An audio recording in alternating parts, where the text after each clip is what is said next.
दोस्तों, श्री 420 के इस एपिसोड में हम आप सबका स्वागत करते हैं।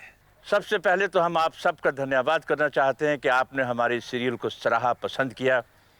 आपके फ़ोन कॉल्स और बहुत से ख़तों का बहुत बहुत शुक्रिया। हमारी आपसे यही गुजारिश है कि आइंदा भी आप इसी तरह हमारी हौसला अफजाई करते रहिए। बहरहाल, आज के एपिसोड में ठगी की एक ऐसी कहानी हम आपके सामने लेकर आए हैं जिसमें भावनाओं का दोहन है तो इंसानी जुल्म की इंतहा भी है। हमें पूरा यकीन है कि आपकी सांसें थम जाएंगी। Watch it.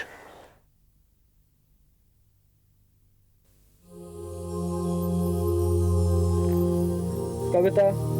Ravi, Ravi please बस करो, मैं बोर हो रही हूँ। अरे 1 मिनट यार, सिर्फ 1 मिनट, बस एक और। नहीं, बिल्कुल नहीं यार, तुम आशिक हो या नमूने? क्यों क्या हुआ? ये खूबसूरत नज़ारे, खामोश तन्हाई और उस पर मुझ जैसी हसीन लड़की, और तुम्हारा दिल रोमांटिक नहीं हो रहा है? जब से देख रही हो फोटो ही खींचे जा रहे हो। अच्छा जी, आग को हवा मत दो, नहीं तो जल जाओगी। मुझे क्या मालूम है ये आग है या पानी। अच्छा। हे रीटा, उधर मत जाओ। Wow, what a beautiful place. Rita, कहाँ खड़ी हो तुम? इधर आओ। कहाँ खड़ी हो तुम? देखो कहाँ खड़ी हो। रवि देखो ना, कितनी खूबसूरत जगह है, देखो ना। इस खूबसूरत जगह पर कम से कम 20-25 लोग आकर मर चुके हैं। लोग अक्सर यहाँ आके आत्महत्या कर लेते हैं यार। प्लीज चलो। हाँ, आत्महत्या करते हैं, क्यों? अब मुझे क्या पता है आत्महत्या क्यों करते हैं। जब तुम्हारे जैसी खूबसूरत लड़की अपने प्यार में किसी को धोखा दे देती है ना, तो लोग ऐसे ही करते हैं। लेकिन मैं तो तुम्हें धोखा नहीं दे रही हूँ। पक्का? हाँ। नहीं दोगी? चलें अभी, पिक्चर का टाइम हो रहा है। 1 घंटा लगता है यहाँ से जाने में। चलो चलो चलो।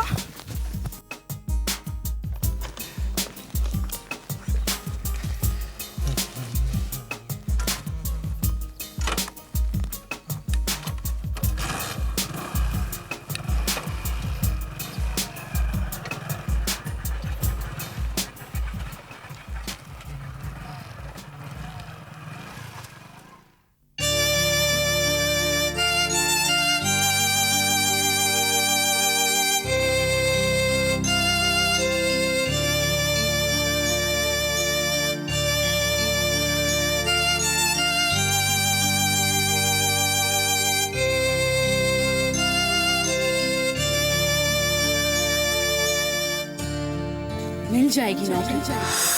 इतना परेशान की क्या जरूरत है? दिन भर घर में पड़े पड़े रोटियां तोड़ रहे हो, क्या नौकरी नहीं ढूंढ सकते?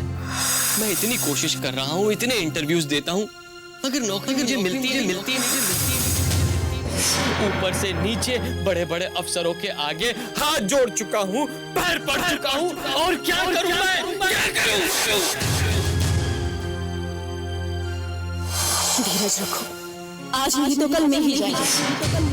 नहीं मिलती नौकरी तो डूब मरो।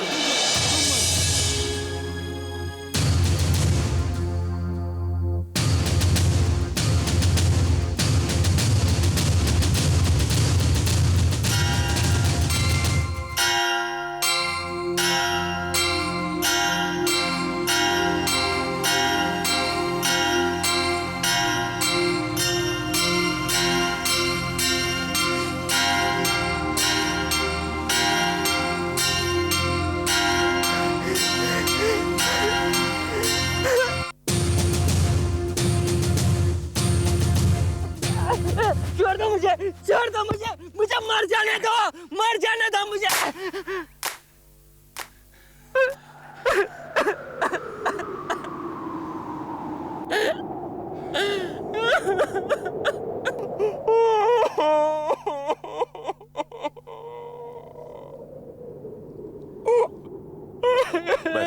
बस इतनी कच्ची उम्र में जिंदगी से हारने का क्या मतलब? नाम क्या है तुम्हारा?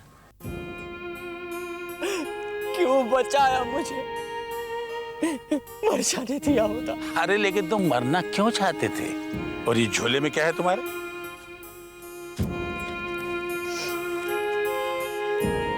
माय गॉड, एक ग्रेजुएट होते हुए तुम आत्महत्या करना चाहते थे? क्यों भाई, कोई इश्क का चक्कर तो नहीं है? या काम धंधा न मिलने के कारण परेशान थे? बोलो। हाँ, आपको इससे क्या मतलब? नौकरी से परेशान एक हारा हुआ इंसान आत्महत्या करने जा रहा था, मगर आपने मुझे वो भी नहीं करने दी। तुम्हें मालूम है आत्महत्या करना पाप है?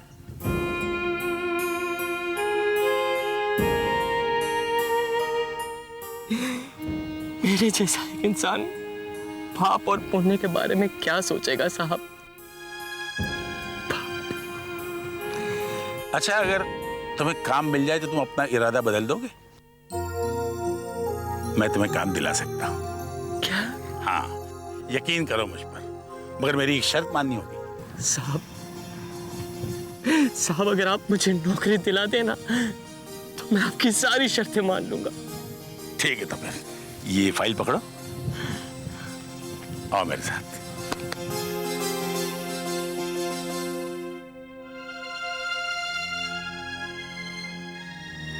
वो क्या है ना साहब, आज से 2 साल पहले मैं अपनी नई नवेली दुल्हन को गांव में छोड़कर नौकरी की तलाश में मुंबई चला आया, मगर मुझे कोई ढंग की नौकरी ही नहीं मिली। घर से निकलते वक्त बाबूजी ने कहा था कि अगर कोई कामकाज ना मिले तो अपना मुंह मत दिखाना। इसलिए जिंदगी से निराश होकर मैं यहाँ मरने चले आए, हाँ? बेटा, तुमने कभी ये भी सोचा कि तुम्हारे बाद तुम्हारी बीवी का क्या होगा? पता नहीं आजकल की नस्ल इतनी कमजोर क्यों है। बेटा, मौत वो अच्छी जो किसी के काम आए, इस तरह नहीं, समझे? चलो। कहाँ? मेरे घर। क्यों, तुम्हारा और कोई ठिकाना है क्या? वो तो नहीं है साहब। तो ठीक है, मेरे घर चलो, खाओ पियो, थोड़ा आराम करो। 1-2 दिन में मैं तुम्हारे लिए काम का प्रबंध कर दूंगा, ठीक है? और हाँ, ये बार बार साहब मत कहा करो मुझे। मेरा नाम है माणिक चौधरी। अगर नाम लेने में दिक्कत हो तो तुम क्या बोलते हैं, चाचा कह सकते हो, हाँ? एक बात कहूँ चाचा जी? हाँ हाँ, कहो। आप भगवान हैं। भाई ये तो मैं नहीं जानता, मुझे तो सिर्फ इतना मालूम है कि मैं अपना काम कर रहा हूँ। आप अगर ये ना माने तो ये आपका बड़प्पन है, वरना किसी अजनबी के लिए इतना कुछ ठीक, यकीन नहीं आता। चल।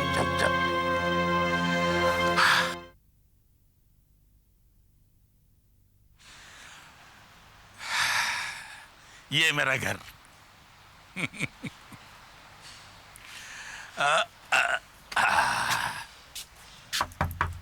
आओ।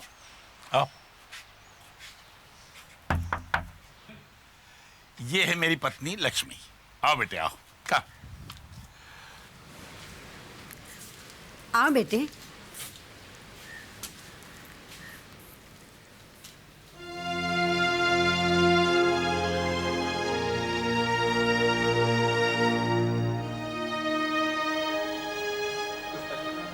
राम राम बेटा, ने जरा भी नहीं सोचा कि तुम्हारे बूढ़े माँ बाप और तुम्हारी नई नवेली दुल्हन का क्या होगा।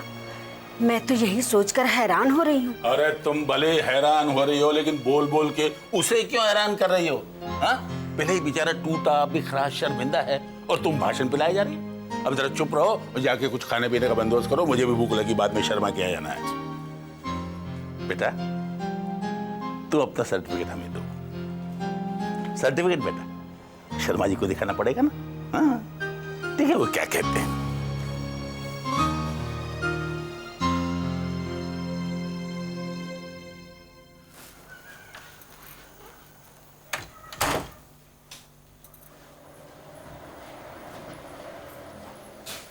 ए जी, मुझे ये लड़का बड़ा भोला भाला लग रहा है। भोली वाली तो तुम हो, इसलिए तुम्हें हर कोई भोला नजर आता है, वरना आज के जमाने में चेहरों का है कोई भरोसा? बोलो, है? कड़ी नजर रखना उस पर, कहीं ऐसा ना हो कि कीर्तन से पहले ही ढोल फट जाए। क्यों, पहले कभी ऐसा हुआ है क्या? पहले कभी तो नहीं हुआ है, लेकिन आगे का क्या भरोसा? ए जी, उसे कोई नौकरी दिला सकते हैं क्या? देखते हैं, शर्मा से बात करनी पड़ेगी। वैसे ये उसके सर्टिफिकेट से संभाल के रखना, हाथ में लगाम हो तो जंगली घोड़ा भी काबू में रहता है, समझी? समझ गई। अच्छा, मैं खाना बनाने जाऊं? हाँ बिल्कुल, लेकिन कोई ना कोई स्वीट डिश जरूर रख देना। बनाऊंगी।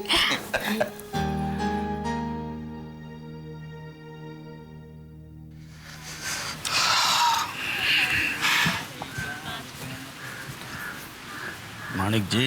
आओ शर्मा, लेट हो गया आप। अब क्या कहें, वो दियाराम भोगले वाला केस है ना, वो जो रेल की पटरी से कटकर मर रहा था। हाँ, कुछ गड़बड़ी हुई क्या? नहीं नहीं नहीं, हुआ कुछ नहीं, बच गए।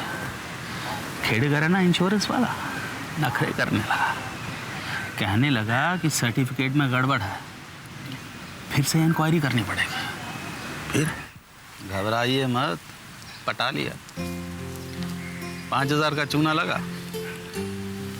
मानी कि एक बात है, अपने देश में रिश्वत की व्यवस्था बहुत बढ़िया, अति उत्तम। इसके बल पर मुर्दा भी भांगड़ा करने लगे। शर्मा, तुम्हारे बेवक्त का जोर से हंसना मुझे बिल्कुल अच्छा नहीं लगता। ये बताओ, कुछ गड़बड़ी तो नहीं होने वाली? मानिक जी, मुझे कभी कभी लगता है कि भगवान ने आपको मर्द का कलेजा नहीं, मेमने का कलेजा दे दिया है। थोड़ी सी परेशानी से आप घिघियाने लगते हैं। काम क्या है? एक लड़का है, भोला वाला है, ग्रेजुएट है, बेकारी की वजह से आत्महत्या करने जा रहा था। मैंने पकड़ लिया उसे, बचा लिया। अच्छा किया। अब ये बताओ, उसे काम मिल सकता है क्या? लो कर लो बात। भाई क्यों नहीं मिलेगा? बकरे की हलाली से पहले उसे दाना पानी देना पड़ेगा ना। सर्टिफिकेट है? सब है। तो ठीक है। आजकल बड़ी पूछताछ होने लगी है।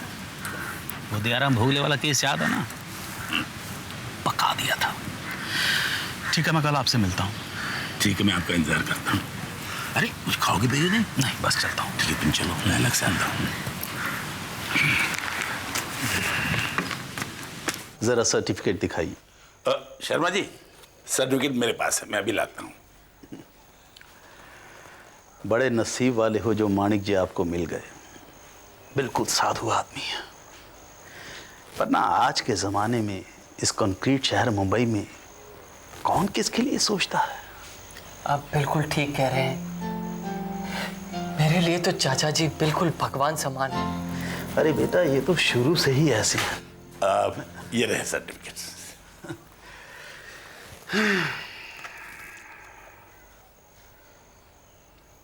बताइए, आप ग्रेजुएट हैं फिर भी? खैर, देखिए मिश्रा जी, हम आपकी सरकारी नौकरी के लिए पूरी कोशिश करेंगे। वरना आप तो जानते हैं कि आजकल सरकारी नौकरी मिलना कितना मुश्किल है। इसलिए थोड़ा वक्त तो जाएगा ही। मेरी राय में फिलहाल आप किसी प्राइवेट फर्म में काम शुरू कर दीजिए। भगवान ने चाहा तो महीने 2 महीने में कोई ठोस इंतजाम भी हो जाएगा। क्यों, आप क्या कहते हैं मानिक जी? आप बिल्कुल ठीक कह रहे हैं शर्मा जी।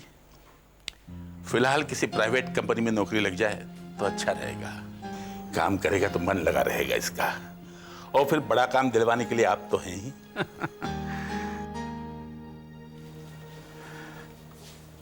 वैसे शर्मा जी, न जाने क्यों सुनील में मुझे मेरा छोटा भाई महेश दिखाई देता है, जो भी इस दुनिया में नहीं रहा। यही लगता रहता है कि सुनील के रूप में महेश फिर से हमारे बीच आ गया हो। इसलिए जब आप सुनील के लिए कोशिश करें तो यही समझ के कीजिए कि आप महेश के लिए कर रहे हैं। देखिए मानिक जी, आप भावुक मत होइए। सब कुछ ठीक हो जाएगा। हम सुनील को महेश की मौत नहीं मरने देंगे। धन्यवाद। अच्छा, मैं चलता हूँ। कल तो नहीं आ पाऊंगा, थोड़ा काम है। फिर इसकी नौकरी के लिए भी दौड़ भाग करनी पड़ेगी। परसों आऊंगा। और हाँ, वो जो सर्टिफिकेट है उसे जेरोक्स करवा लीजिए तब तक। जी। अच्छा, मैं चलता हूँ। भाभी जी कहाँ हैं? दिखाई नहीं दे रही। वो मंदिर गई हैं इसकी नौकरी के लिए मन्नत मांगने। बस आती ही होगी। लो आ गई। नमस्कार भाभी। नमस्ते। आप कब आए भाई साहब? भाभी जी 1 घंटे से बैठा हूँ, आप नहीं थी, इसलिए माणिक जी ने चाय तक के लिए नहीं पूछा। अरे मैं मंदिर चली गई थी, बस अभी आपको गरम गरम चाय पिलाती हूँ। नहीं भाभी जी, अभी देर हो रही है, अभी मुझे जाने दीजिए। अच्छा प्रसाद तो लीजिए। माणिक जी, आप दोनों पति पत्नी का सेवा भाव देखकर मैं तो अचरज में पड़ जाता हूँ। अच्छा मैं चलता हूँ। ये सर्टिफिकेट साथ रखिए। नमस्कार। मैं शर्मा जी को छोड़ के आता हूँ। अरे बेटा प्रसाद खाओ।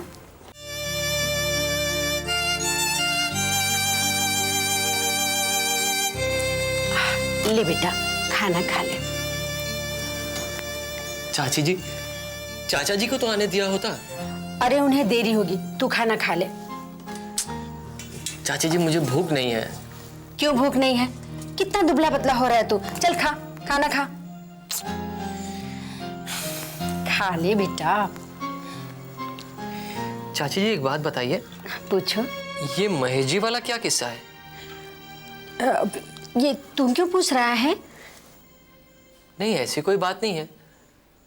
आज चाचा जी महेश जी के बारे में बात करते करते रोने लगे, तो मैंने सोचा पता नहीं क्या बात है। उन्होंने आत्महत्या की थी,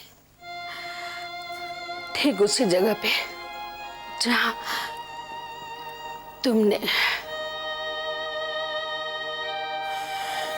समझ गया। वो बड़ा आदमी बनना चाहते थे, छोटी मोटी नौकरी के लिए वो तैयार ही नहीं थे, और इसी बात को लेकर तुम्हारे चाचा ने एक दिन उन्हें डांट दिया। बस फिर क्या था, वो घर छोड़कर भाग गए और 2 दिनों के बाद उसी मनहूस खाई में उनकी लाश मिली। तुम्हारे चाचा अक्सर वहां जाते रहते हैं। जिस दिन तुमसे मुलाकात हुई उस दिन महेश की बरसी थी।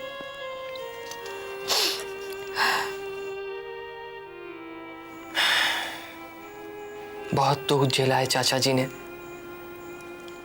लेकिन चाची मैं आपका महेश बन के दिखाऊंगा। मैं आपका महेश बन के दिखाऊंगा चाची जी। मेरा बेटा।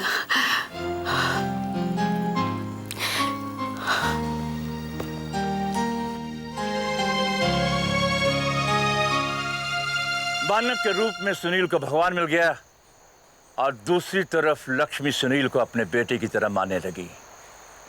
लेकिन ये चंद्र शर्मा की बातें कुछ और ही कहानी कहना चाहती हैं। ये कहानी क्या है? क्या सुनील को नौकरी मिल जाएगी? क्या सुनील अपने पिता और अपनी नई नवेली दुल्हन की ख्वाहिशों को पूरा कर सकेगा? दोस्तों, इन सवालों का जवाब आपको अगले एपिसोड यानी कल के एपिसोड में मिलेगा। तब तक अपने दोस्त प्रेम चोपड़ा को इजाज़त दीजिए। शबा खैर, शुभ रात्रि and good night. Thank you.